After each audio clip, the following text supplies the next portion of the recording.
Hello प्रिय विद्यार्थियों, good morning. आप सभी को नए साल 2021 की हार्दिक शुभकामनाएं।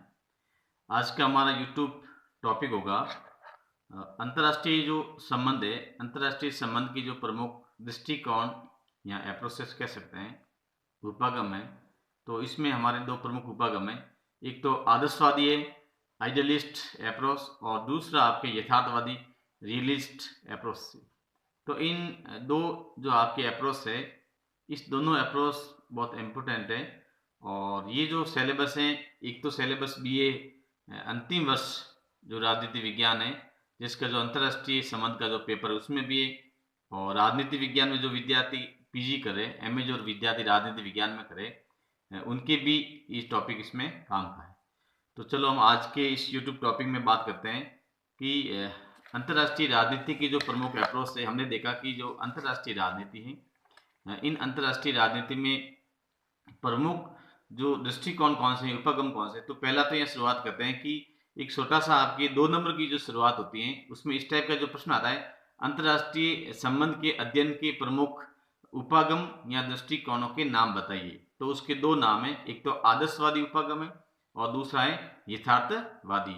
आदर्शवादी एवं यथार्थवादी उपागम या दृष्टिकोण।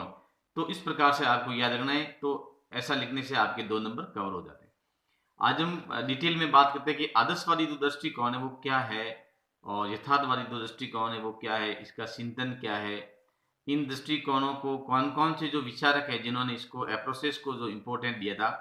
तो इस टाइप के भी क्वेश्चन कई बार एग्जाम में पूछे जाते हैं कि आदर्शवादी दृष्टिकोण या उपागम के प्रमुख विचारकों के नाम लिखिए। तो ये जो 2 टाइप के मैंने जो अति लघुतरात्मक जो क्वेश्चन बताए हैं, यहाँ हम आदर्शवादी उपागम की प्रमुख क्या मान्यता है। तो इस टाइप की जो क्वेश्चन, आपकी जो छोटे क्वेश्चन आते हैं, ये एग्जाम में आते हैं। और जो 7 नंबर का जो क्वेश्चन आता है, उसमें ये आता है कि आदर्शवादी उपागम क्या है, इसकी प्रमुख विशेषताओं के बारे में बताइए, या फिर यथार्थवादी उपागम क्या है, इसकी प्रमुख विशेषताओं के बारे में बताइए।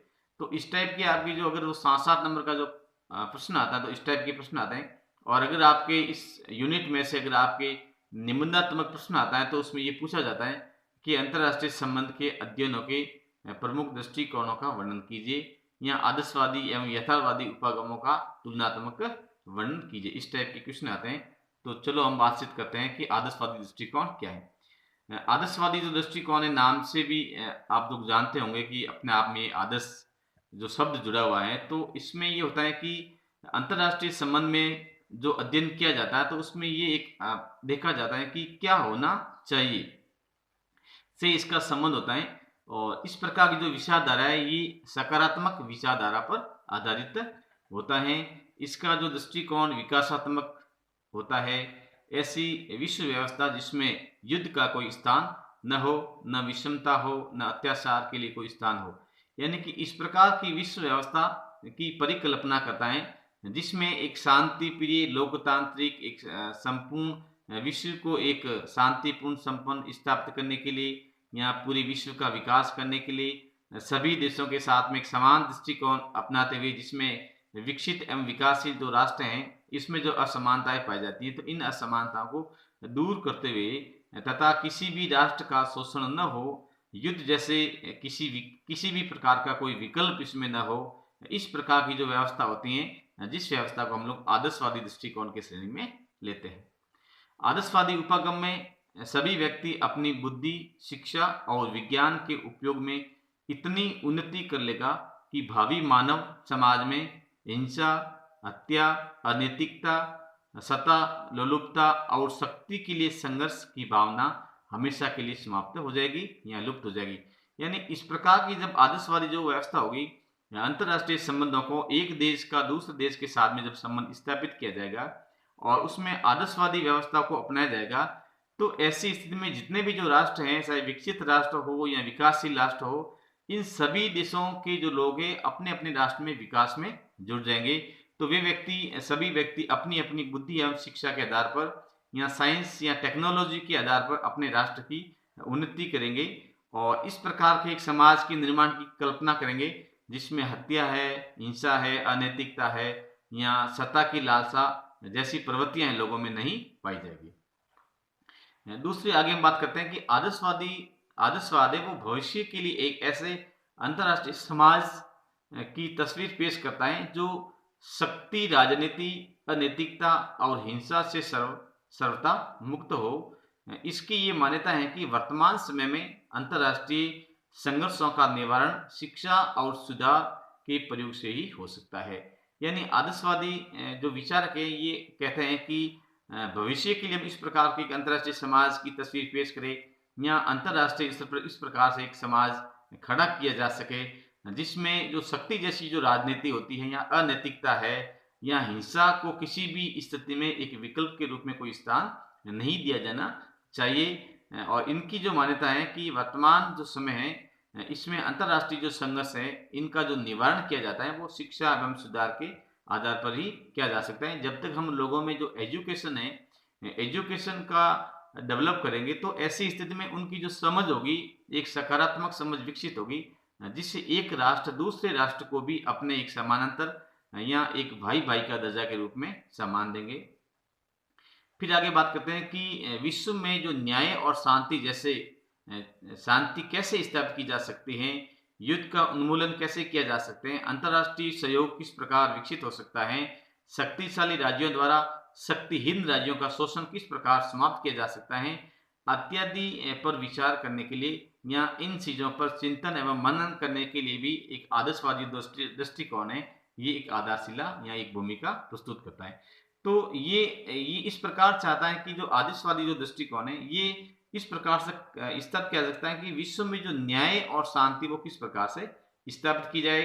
यानी कि अगर किसी राष्ट्रों के साथ में जैसे अन्याय होता है तो उसको कैसे रोका जाए, या अंतर्राष्ट्रीय स्तर पर जैसे युद्ध जो है युद्धों के द्वारा जो उन्मूलन किया जाता है तो जिसके कारण कई मानवीय और हमारी जो हानि होती है, आर्थिक जो हानि होती है, उनको किस प्रकार से रोका जाए, अंतर्राष्ट्रीय सहयोग किस प्रकार से विकसित किया जा सके और शक्तिशाली राज्यों द्वारा शक्तिहीन राज्यों पर जो शोषण किया जाता है तो इनको किस प्रकार से समाप्त किया जा सके। इस प्रकार की जो व्यवस्था है ये आदर्शवादी दृष्टिकोण की सोच है इसमें देखी जा सकती है।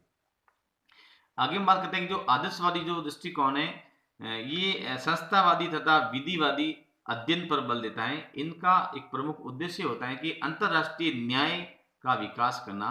जिस प्रकार राज्य का उद्देश्य नागरिकों की स्वतंत्रता, समानता और कल्याण की वृद्धि करना है, उसी प्रकार से वे मानते हैं कि अंतर्राष्ट्रीय संबंधों में भी इन्हीं मानवीय लक्ष्यों की प्राप्ति के लिए विदेश नीति का संचालन किया जाना चाहिए।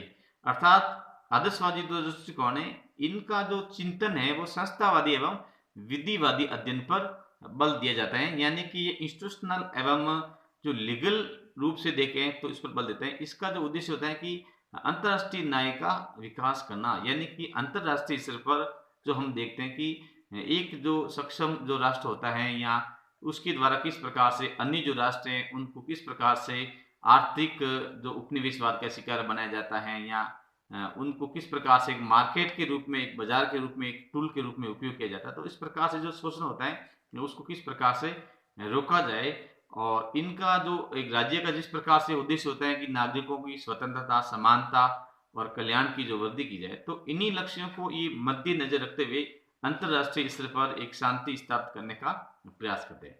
अब हम बात करते हैं कि आदर्शवादी जो उपगम है इसकी प्रमुख क्या क्या मान्यता है। तो पहली इसकी मान्यता यह है कि नैतिक सिद्धांतों पर बल देना एवं शक्ति राजनीति से दूर रहना। यानी कि पहली इसकी जो मान्यता है कि नैतिक जो सिद्धांत है उस सिद्धांतों पर बल दिया जाना चाहिए तथा शक्ति की राजनीति से हमेशा दूर रहना चाहिए। दूसरी बात ये कहते हैं कि शक्ति राजनीति को बढ़ावा देने वाले सर्वाधिकारवादी दलों के अस्तित्व को समाप्त करना। यानी कि जो अंतर्राष्ट्रीय स्तर पर जो शक्ति की राजनीति की जो बढ़ावा देने वाले हैं उस टाइप के जो दल हैं या उस टाइप के जो संगठन हैं उनके अस्तित्व को समाप्त किया जाए। तीसरी इनकी जो मान्यता है कि विश्व सरकार की स्थापना की जाए। यानी कि पूरी जो ग्लोबल है, पूरी जो वर्ल्ड है, पूरी वर्ल्ड को एक ही सरकार के अधीन किया जाए। यानी कि उनके जो नियम है, कानून है, कायदे सभी एक ही, सभी राष्ट्रों के लिए एक ही प्रकार के हो। अब हम बात करते हैं कि जो आदर्शवादी जो उपगम या दृष्टिकोण है इसके जो प्रमुख समर्थक कौन है। इस टाइप का भी कई बार एग्जाम में आपके अति लघुत्रात्मक प्रश्न आता है कि आदर्शवादी उपगम या दृष्टिकोण के प्रमुख समर्थकों के नाम लिखिए।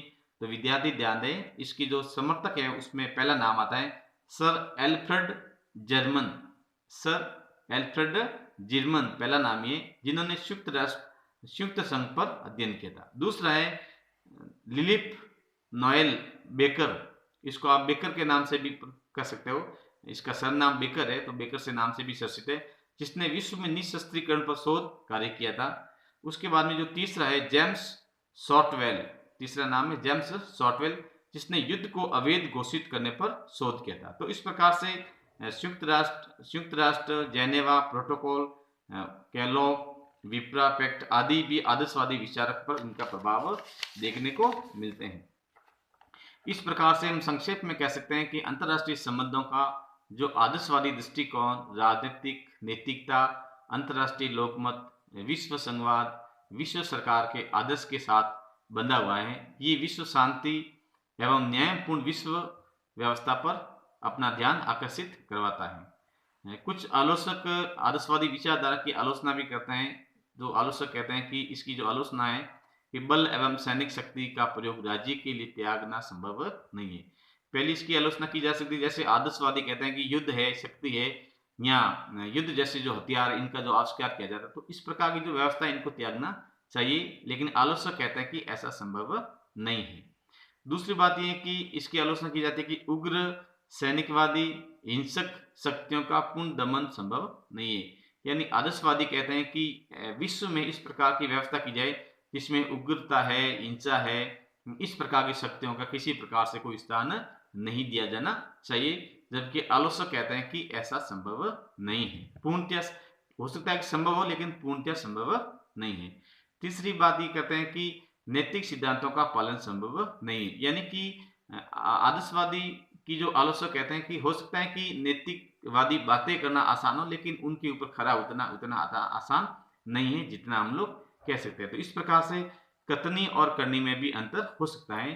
तो विद्यार्थियों, इस प्रकार से आज का ये हमारा जो टॉपिक होगा वो टॉपिक है आदर्शवादी दृष्टिकोण, जो अंतरराष्ट्रीय राजनीति में बहुत ही एक महत्वपूर्ण टॉपिक है, जिससे संबंधित एग्जाम में भी प्रश्न आते रहते हैं। मैंने इसे संबंधित अति लघुतरात्मक एवं निबंधात्मक किस टाइप के जो प्रश्न आते हैं उसके बारे में भी इस वीडियो में बताने का प्रयास किया है। आप लोग नोट्स के द्वारा इस टॉपिक को तैयार करोगे। धन्यवाद।